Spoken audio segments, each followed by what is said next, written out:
Bapak Ibu, selamat malam. Kita akan kembali melaksanakan kebaktian rumah tangga pada malam hari ini, Rabu 20 Mei 2020.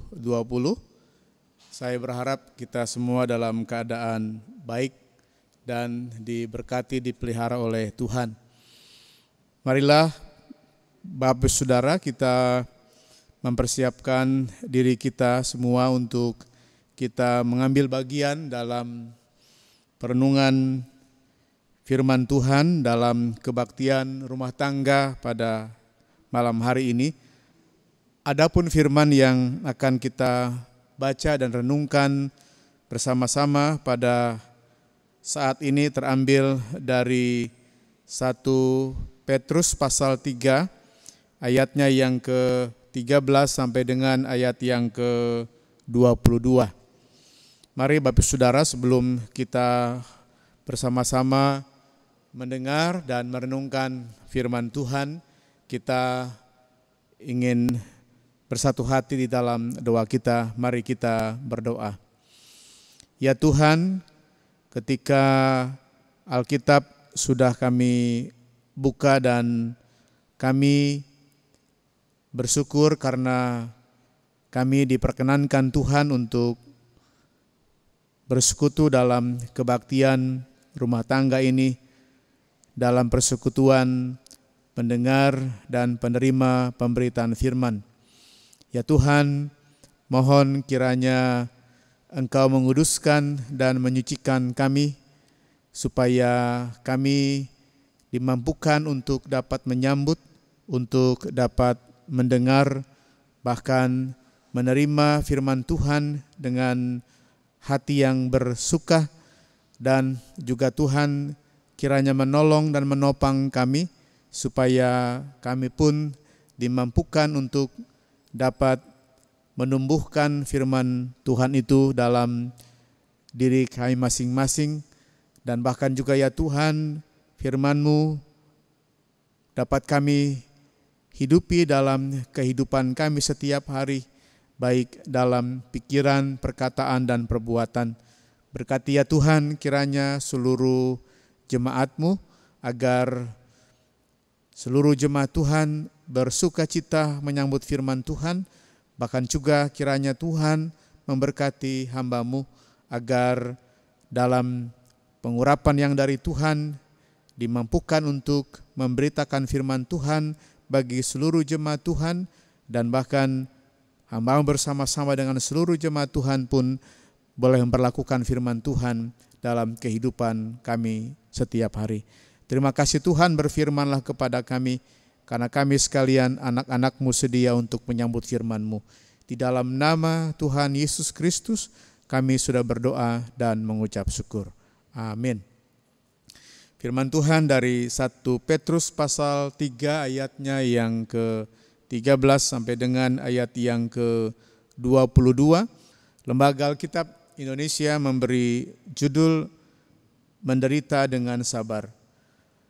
Dan siapakah yang akan berbuat jahat terhadap kamu jika kamu rajin berbuat baik? Tetapi sekalipun kamu harus menderita juga karena kebenaran, kamu akan berbahagia. Sebab itu janganlah kamu takuti apa yang mereka takuti, dan janganlah gentar. Tetapi kuduskanlah Kristus di dalam hatimu sebagai Tuhan, dan siap sedialah pada segala waktu untuk memberi pertanggungan jawab kepada tiap-tiap orang yang meminta pertanggungan jawab dari kamu tentang pengharapan yang ada padamu. Tetapi haruslah dengan lemah lembut dan hormat, dan dengan hati nurani yang murni, supaya mereka yang memfitnah kamu karena hidupmu yang saleh dalam Kristus menjadi malu karena fitnahan mereka itu. Sebab lebih baik menderita karena berbuat baik, jika hal itu dikehendaki Allah, daripada menderita karena berbuat jahat. Sebab juga Kristus telah mati sekali untuk segala dosa kita, Ia yang benar untuk orang-orang yang tidak benar, supaya Ia membawa kita kepada Allah. Ia yang telah dibunuh dalam keadaannya sebagai manusia, tetapi yang telah dibangkitkan menurut roh. Dan di dalam roh itu juga Ia pergi memberitakan Injil kepada roh-roh yang di dalam penjara, yaitu kepada roh-roh mereka yang dahulu pada waktu Nuh tidak taat kepada Allah, ketika Allah tetap menanti dengan sabar Nuh sedang mempersiapkan bahteranya, di mana hanya sedikit, yaitu 8 orang yang diselamatkan oleh air bah itu. Juga kamu telah diselamatkan oleh kiasannya, yaitu baptisan, maksudnya bukan untuk membersihkan kenajisan jasmani, melainkan untuk memohonkan hati nurani yang baik kepada Allah oleh kebangkitan Yesus Kristus, yang duduk di sebelah kanan Allah setelah Ia naik ke sorga, sesudah segala malaikat, kuasa, dan kekuatan ditaklukkan kepadanya. Saudara, sedemikian firman Tuhan. Yang berbahagia adalah kita yang mendengar firman Tuhan dan memelihara dalam kehidupan kita setiap hari. Bapak Ibu Saudara yang dikasihi oleh Tuhan Yesus Kristus, tentu setiap orang pasti mengharapkan orang lain berbuat baik kepadanya. Saya ingin mengawali renungan pada malam hari ini dengan penegasan itu, bahwa semua orang termasuk saya dan Bapak Ibu Saudara pasti mengharapkan orang lain berbuat baik kepada kita. Tidak ada seorang pun yang menginginkan orang lain berbuat jahat kepada kita. Kita merindukan, kita mengharapkan setiap orang berbuat baik kepada kita. Namun, Bapak Ibu Saudara, ternyata juga tidak semua orang senang. Namun ternyata tidak semua orang bersedia melakukan perbuatan baik. Ini barangkali satu kondisi, satu situasi yang kontradiktif. Kenapa saya mengatakan kontradiktif? Karena di satu pihak setiap orang mengharapkan orang lain berbuat baik kepadanya, tetapi pada sisi yang lain tidak semua orang bersedia untuk melakukan perbuatan baik. Dengan tentu banyak sekali alasan yang ada, banyak argumentasi yang digunakan sehingga orang tidak bersedia melakukan perbuatan baik, bahkan di tengah-tengah pengaruh zaman yang saat ini begitu deras. Nah, alasan-alasan yang muncul bisa orang menganggapnya bahwa berbuat baik itu adalah sebuah kerugian, tidak populer, tindakan yang bodoh dan seterusnya. Namun saudara, di balik kenyataan yang seperti itu, lalu pertanyaannya adalah bagaimana dengan kita, bagaimana dengan orang Kristen? Apakah kita menjadi orang-orang yang ikut terbawa arus oleh dunia ini? Ketika dunia menjadi begitu kuat, menjadi dunia yang begitu sulit untuk melakukan perbuatan baik. Nah, Bapak Ibu Saudara yang terkasih di dalam Tuhan Yesus Kristus, perikop kita pada malam hari ini menekankan agar kita rajin berbuat baik. Itulah yang ditekankan oleh penulis surat Petrus, supaya kita berbuat baik, karena berbuat baik adalah bagian dari hidup Kristen. Berbuat baik adalah bagian dari panggilan kehidupan kita di tengah-tengah dunia ini. Nah, Bapak Ibu Saudara yang terkasih di dalam Tuhan Yesus Kristus, pada bagian sebelumnya bagaimana memang Petrus memberikan nasihat kepada keluarga. Petrus memberikan nasihat kepada suami dan istri supaya istri harus berbuat baik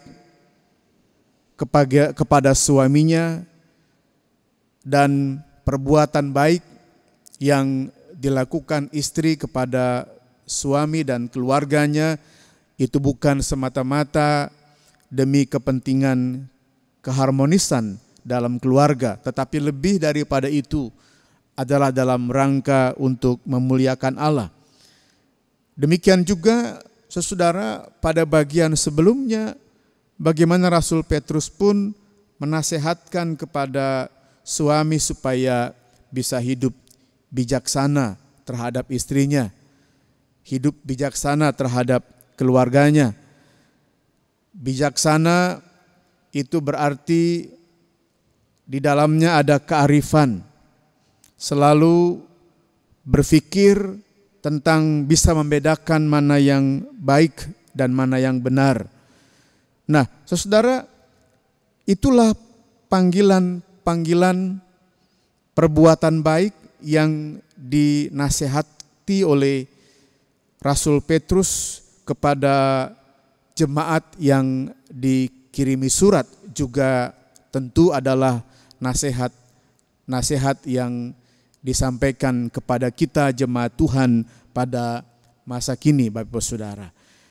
Nah, demikian juga saudara, dalam bacaan kita pada malam hari ini, nasihat yang disampaikan oleh Rasul Petrus adalah juga nasihat supaya jemaat mewujudkan perbuatan baik di tengah-tengah persekutuan. Rasul Petrus menekankan agar hidup umat percaya, agar hidup kita sebagai satu persekutuan orang beriman adalah agar kehidupan kita mewujudkan hidup yang saling memberkati, bukan kehidupan yang sebaliknya, misalnya membalas kejahatan dengan kejahatan, membalas caci maki dengan caci maki. Tetapi kehidupan yang kepada kita dipanggil untuk kita wujudkan adalah sebuah kehidupan yang saling memberkati, sebuah kehidupan yang mewujudkan perbuatan kebaikan. Nah, Bapak Saudara yang terkasih dalam Tuhan Yesus Kristus, mengapa Rasul Petrus menasehatkan hal yang demikian? Mengapa Rasul Petrus menasehatkan kepada jemaat yang dikirimi surat supaya mereka berbuat baik senantiasa dalam kehidupan mereka sebagai murid-murid Kristus? Demikian juga tentu nasihat Rasul Petrus ini bermakna bagi kita. Mengapa Rasul Petrus menasehatkan juga kita sekalian supaya kita senantiasa berbuat baik? Nah, saudara, ternyata bahwa kita mendapatkan alasan yang mendasari mengapa Petrus menasehatkan kepada jemaat seperti demikian. Itu semua, saudara, karena Kristus sudah menebus kita. Tetapi sekalipun kamu harus menderita juga karena kebenaran, kamu akan berbahagia. Sebab itu janganlah kamu takuti apa yang mereka takuti dan janganlah gentar. Tetapi kuduskanlah Kristus di dalam hatimu sebagai Tuhan dan siap sedialah pada segala waktu untuk memberi pertanggungan jawab kepada tiap-tiap orang untuk meminta pertanggungan jawab dari kamu tentang pengharapan yang ada padamu. Tetapi haruslah dengan lemah lembut dan hormat. Ayat yang ke-17, sebab lebih baik menderita karena berbuat baik, jika hal itu dikehendaki Allah, daripada menderita karena berbuat jahat. Ayat 18, sebab juga Kristus telah mati. Inilah saudara yang mendasari mengapa Rasul Petrus menasehatkan kepada jemaat yang dikirimi surat juga kepada kita. Ternyata saudara, dasarnya adalah ayat yang ke-18, sebab juga Kristus telah mati sekali untuk segala dosa kita. Itulah yang menjadi dasar, sebab Kristus telah mati untuk segala dosa kita. Ia yang benar untuk orang-orang yang tidak benar, supaya ia membawa kepada Allah. Ia yang telah dibunuh dalam keadaannya sebagai manusia, tetapi yang telah dibangkitkan menurut roh. Nah, jadi Bapak Ibu Saudara yang terkasih di dalam Tuhan Yesus Kristus, bahwa panggilan kita untuk mewujudkan perbuatan baik, panggilan kita untuk mewujudkan kebenaran dalam kehidupan ini, oleh karena apa? Oleh karena Tuhan Yesus sudah menyatakan kebaikannya kepada kita. Sudah menyatakan kebaikannya kepada murid-muridnya. Sudah menyatakan kebaikan kepada umatnya. Sudah menyatakan kebaikan kepada saya dan kepada saudara. Oleh karena itu kita dipanggil untuk juga turut menyatakan kebaikan di tengah-tengah kehidupan kita.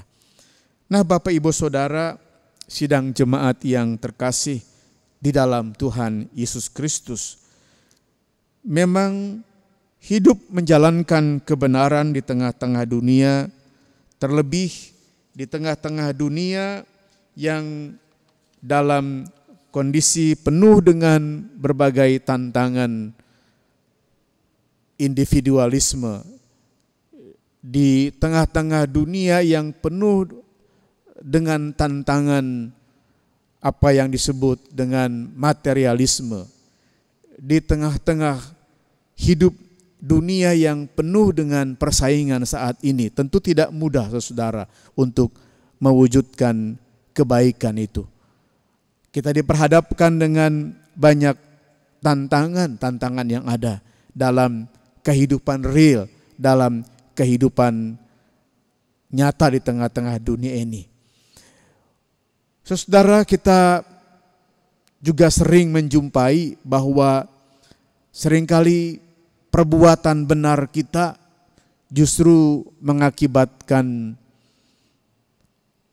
penderitaan, mengakibatkan muncul persoalan dalam kehidupan kita. Ada banyak contoh saya kira yang bisa kita temui, yang bisa kita ambil saudara. Misalkan karena menolong orang karena kecelakaan lalu lintas, kemudian dijadikan sasaran pemerasan oleh pihak keluarga tersebut. Lalu karena tidak bersedia untuk ikut korupsi, lalu seseorang dikucilkan oleh teman-teman sekantornya dan seterusnya. Ini memang menunjukkan bahwa seringkali perbuatan baik tidak selalu dapat diterima dengan baik. Seringkali perbuatan baik itu menghasilkan satu pergumulan dan persoalan dalam kehidupan kita. Tetapi saudara, sebagaimana firman Tuhan yang dinyatakan kepada kita pada saat ini, bahwa sebab lebih baik menderita karena berbuat baik, ayat yang ke-17. Sebab lebih baik menderita karena berbuat baik, jika hal itu dikehendaki Allah, daripada menderita karena berbuat jahat. Jadi memang panggilan kita di tengah-tengah tantangan apapun sekalipun kita dipanggil untuk menyatakan perbuatan baik itu dalam kehidupan kita. Saudara yang terkasih dalam Tuhan Yesus Kristus, inilah memang tantangan yang kita hadapi ketika kita dipanggil sebagai orang-orang yang sudah dikuduskan, dipanggil sebagai orang-orang yang sudah ditebus, bukan dengan barang yang fana, bukan dengan emas atau perak, tapi kita sebagai orang-orang yang ditebus oleh darah Kristus yang suci, sehingga kita memiliki jiwa-jiwa yang murni, kita memiliki jiwa-jiwa yang telah diselamatkan. Kita dipanggil untuk mewujudkan perbuatan yang baik, saudara. Tentu di dalam kehidupan kita, realitanya kita diperhadapkan dengan banyak tantangan. Tetapi saudara, apakah hal tersebut membuat kita menyerah? Tentu tidak, saudara. Petrus mengatakan kepada kita di ayat yang ke-14. Di ayatnya yang ke-14 dinyatakan, tetapi sekalipun kamu harus menderita juga karena kebenaran, kamu akan berbahagia. Sebab itu janganlah kamu takuti apa yang mereka takuti, dan janganlah gentar. Nah, Bapak Ibu Saudara yang terkasih di dalam Tuhan Yesus Kristus, di ayat yang ke-14 ini menegaskan kepada kita bahwa kamu akan berbahagia. Kamu akan berbahagia sekalipun kamu harus menderita juga karena kebenaran. Kamu akan berbahagia. Mengapa berbahagia? Paling tidak saudara, ada 4 hal yang mendasari mengapa kita berbahagia sekalipun kita menderita sebagai akibat dari perbuatan baik kita. Yang pertama saudara, ditegaskan bahwa itu membuktikan bahwa kita sungguh-sungguh adalah milik Kristus. Kita sungguh-sungguh adalah milik Kristus. Lalu yang kedua saudara, penderitaan dipahami sebagai cobaan, sebagai sarana pembuktian kemurnian iman. Jadi yang pertama tadi, bahwa sekalipun kita menderita oleh karena perbuatan baik kita, itu menunjukkan bahwa kita adalah sungguh-sungguh milik Kristus. Kita sungguh-sungguh adalah orang-orang yang sudah dirangkul oleh Kristus. Lalu yang kedua saudara, hal itu menunjukkan kemurnian iman kita. Yang ketiga saudara, sebab di mata Tuhan tertuju, sebab mata Tuhan tertuju kepada orang-orang yang benar. dan telinganya kepada permohonan mereka yang minta tolong. Sebab wajah Tuhan menentang orang-orang yang berbuat jahat. Dan yang keempat, saudara, karena pada akhirnya kita akan beroleh keselamatan.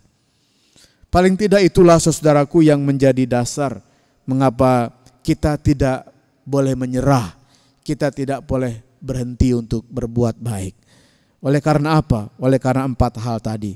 Yang pertama adalah karena itu menunjukkan bahwa kita sungguh-sungguh milik Kristus. Yang kedua, bahwa itu adalah merupakan pembuktian kemurnian iman kita. Yang ketiga adalah sebab mata Tuhan selalu tertuju kepada orang-orang yang benar dan telinganya tertuju kepada permohonan mereka yang minta pertolongan. Dan yang keempat adalah karena kita akan beroleh keselamatan. Nah, Bapak Ibu Saudara yang terkasih, karena itu mari terus kita berbuat baik, mewujud nyatakannya di setiap kesempatan yang Tuhan anugerahkan kepada kita. Nah, Bapak Ibu Saudara yang terkasih dalam Tuhan Yesus Kristus, dalam bagian penutup renungan kita pada malam hari ini, saya ingin menyampaikan satu ilustrasi cerita yang tertulis dalam buku 50 renungan populer sepanjang masa, tulisan Chandra Suwondo yang diberi judul Segelas Susu, yang bercerita demikian. Pada suatu siang yang terik, seorang anak laki-laki miskin, penjual asongan, sangat sedih karena ia belum berhasil menjual satu pun barang dagangannya. Dan ia merasa begitu sangat lapar, tetapi di dalam sakunya hanya tersisa beberapa rupiah.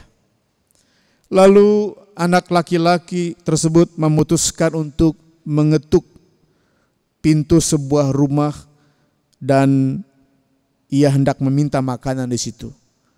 Namun keberanian anak laki-laki itu hilang saat melihat seorang wanita muda membuka pintu rumah. Ia tidak jadi meminta makanan, tetapi ia hanya meminta segelas air. Wanita muda itu merasa iba setelah melihat anak laki-laki itu. Ia berpikir bahwa anak laki-laki tersebut pastilah orang yang sedang kelaparan. Karena itu ia kemudian membawa segelas besar susu dan sepiring makanan.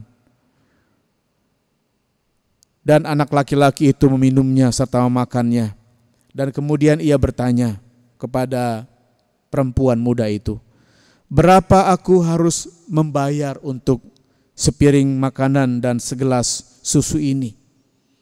Dan wanita muda itu kemudian menjawab, "Anda tidak perlu membayar apapun.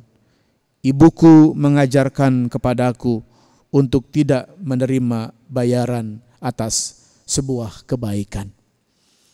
Kemudian anak laki-laki itu, Bapak Ibu Saudara, menghabiskan makanannya dan minumannya. Dan dari lubuk hati yang terdalam dia berkata, "Aku sangat berterima kasih kepadamu." Kemudian waktu terus berjalan tahun demi tahun, sampai pada suatu saat wanita yang memberi segelas susu dan sepiring makanan itu menderita sakit parah. Dan para dokter di kota kecil tempat dia tinggal tak lagi sanggup untuk menyembuhkan penyakitnya. Akhirnya keluarganya mengirim si wanita muda itu ke kota yang lebih besar di mana terdapat dokter spesialis untuk mengobati penyakit langka yang dideritanya itu. Dr. Howard Kelly kemudian dipanggil untuk melakukan pemeriksaan terhadapnya. Dan saat Dr. Howard Kelly itu mendengar nama kota asal wanita tersebut, ia teringat akan sepiring nasi dan makanan serta segelas susu yang pernah diterimanya. Dan bergegas kemudian ia menuju ke tempat ruang perawatan si wanita muda itu. Dan ia langsung mengenali bahwa wanita tersebut ternyata adalah orang yang pernah berbagi dengannya, berbuat kebaikan, memberi sepiring makanan dan segelas susu baginya.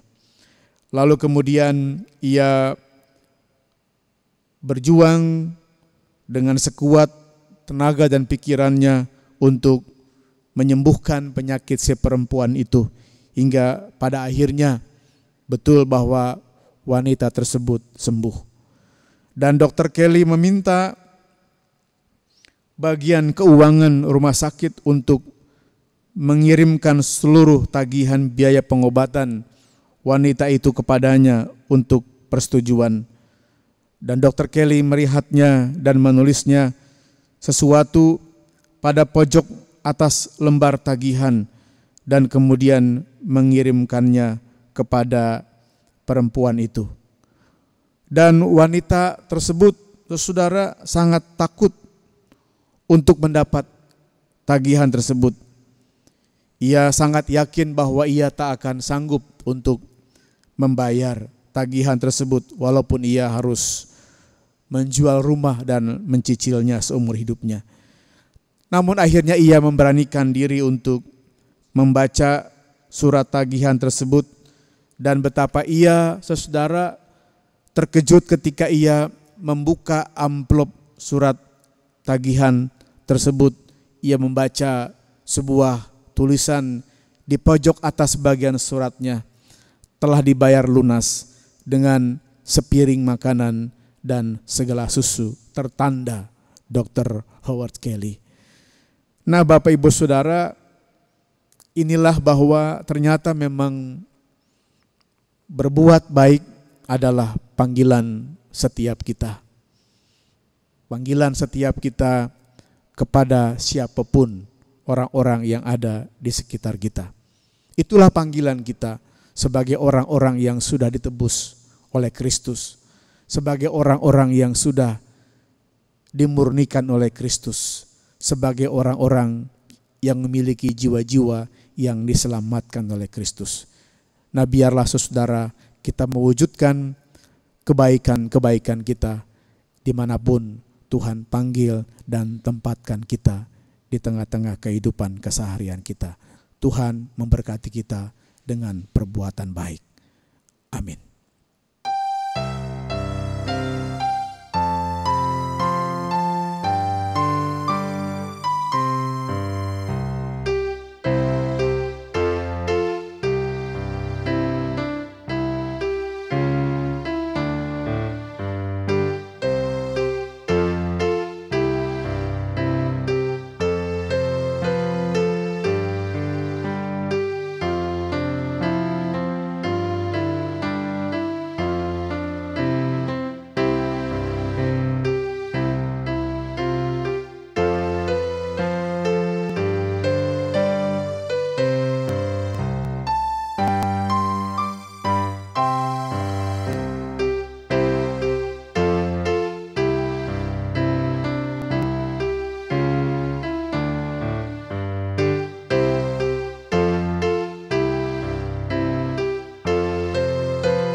Saudara, kepada kita diberikan kesempatan untuk kita memberikan persembahan,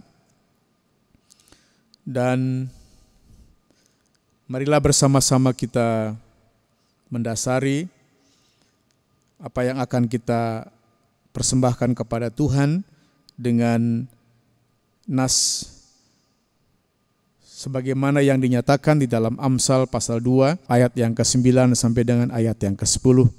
Demikian. Muliakanlah Tuhan dengan hartamu dan dengan hasil pertama dari segala penghasilanmu. Maka lumbung-lumbungmu akan diisi penuh sampai melimpah-limpah, dan bejana pemerahanmu akan meluap dengan air buah anggurnya.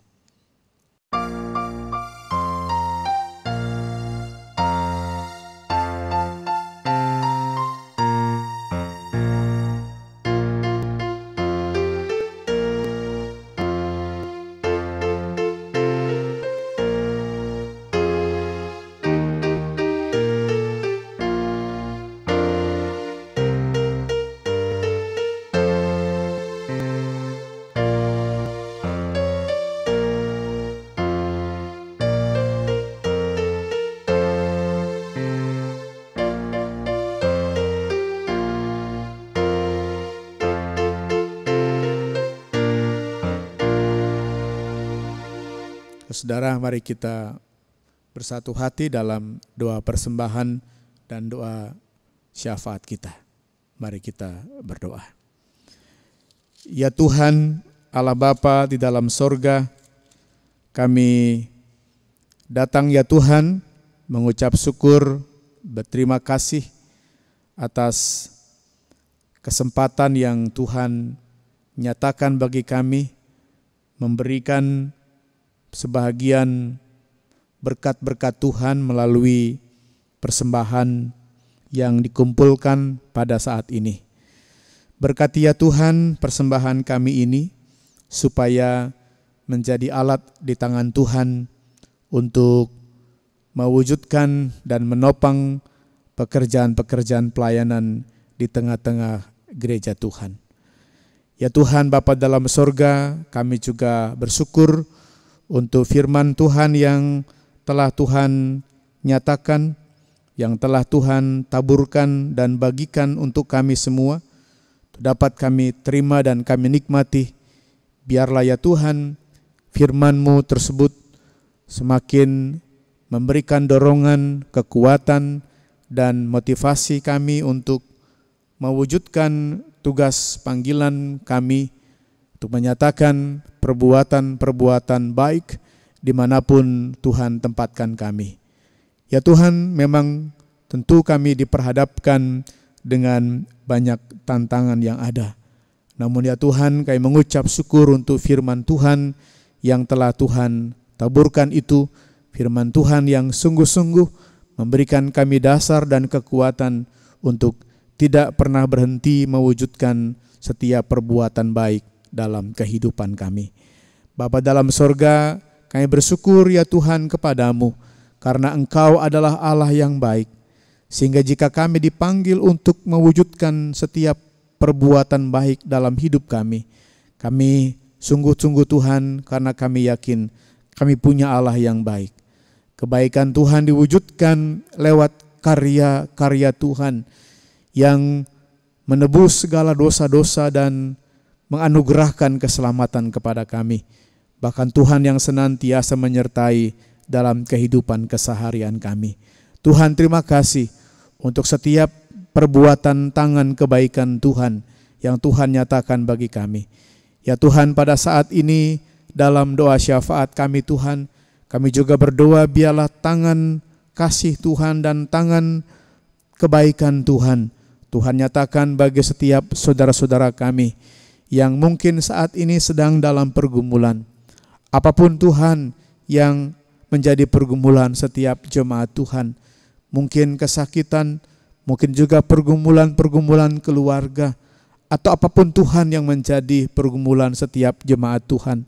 Biarlah ya Tuhan pada saat ini kami berdoa, Tuhan kiranya memberikan kekuatan, kesembuhan, bahkan Tuhan yang memberikan pertolongan di tengah-tengah segala pergumulan yang ada. Karena kami yakin Engkau adalah Allah yang baik. Ya Tuhan Allah Bapa di dalam sorga, pada saat ini Tuhan kami juga berdoa, biarlah ya Tuhan kebaikan-kebaikan Tuhan terus Tuhan nyatakan bagi gereja-gereja di seluruh dunia, bahkan juga ya Tuhan secara khusus bagi Gereja Kristen Pasundan dan GKP Jemaat Irwell. Ya Tuhan, berkati kiranya kami semua di dalam mewujudkan penata layanan hanya dengan kebaikan-kebaikan yang dari Tuhan. Ya Allah Bapa di dalam sorga, berkati ya Tuhan segala bentuk penata layanan yang kami lakukan, supaya semuanya itu hanya untuk kemuliaan bagi nama-Mu saja. Tuhan Allah Bapa dalam sorga, dalam syafaat ini kami juga berdoa Tuhan kepadamu. Kami ingin menyerahkan ya Tuhan masyarakat bangsa di tengah-tengah dunia ini Tuhan. Secara khusus ya Tuhan masyarakat bangsa Indonesia. Di tengah-tengah pergumulan akan pandemi COVID-19. Ya Tuhan, tolong kiranya Engkau memberikan kekuatan, Tuhan memberikan semangat, Tuhan memberikan jalan keluar bagi segala upaya yang tengah ditempuh oleh masyarakat bangsa dunia, secara khusus ya Tuhan Indonesia. Dan kami mohon, kami percaya Tuhan akan kebaikan-Mu. Tuhan pada saatnya akan memberikan jalan keluar bagi kami sekalian. Tuhan, terima kasih untuk malam hari ini. Jika sebentar Tuhan kami akan beristirahat, biarlah ya Tuhan naungan kasih penyertaan Tuhan dan kebaikan Tuhan nyatakan bagi kami, sehingga hari esok Tuhan bangunkan kami dengan kekuatan, kesegaran yang baru, tubuh dan jiwa kami. Bahkan juga ya Tuhan, kiranya pertolongan dan penyertaan Tuhan senantiasa Tuhan nyatakan dalam setiap langkah kehidupan kami pada hari-hari ke depan. Tuhan, terima kasih. Inilah seluruh pokok doa syafaat kami Allah yang kami panjatkan hanya dalam satu nama, Tuhan kami Yesus Kristus, Tuhan penebus juru selamat kami, dan yang telah mengajarkan kepada kami berdoa seperti demikian. Bapa kami yang ada di sorga, dikuduskanlah nama-Mu, datanglah kerajaan-Mu, jadilah kehendak-Mu di bumi seperti di sorga. Berikanlah kami pada hari ini makanan kami yang secukupnya, dan ampunilah kami akan kesalahan kami, seperti kami juga mengampuni orang yang bersalah kepada kami. Dan janganlah membawa kami ke dalam pencobaan, tetapi lepaskanlah kami dari yang jahat. Karena Engkaulah yang empunya kerajaan dan kuasa dan kemuliaan sampai selama-lamanya. Amin.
Saudara yang dikasihi Tuhan, mari bersama-sama kita merendahkan diri kita, seraya kita memohonkan berkat Tuhan.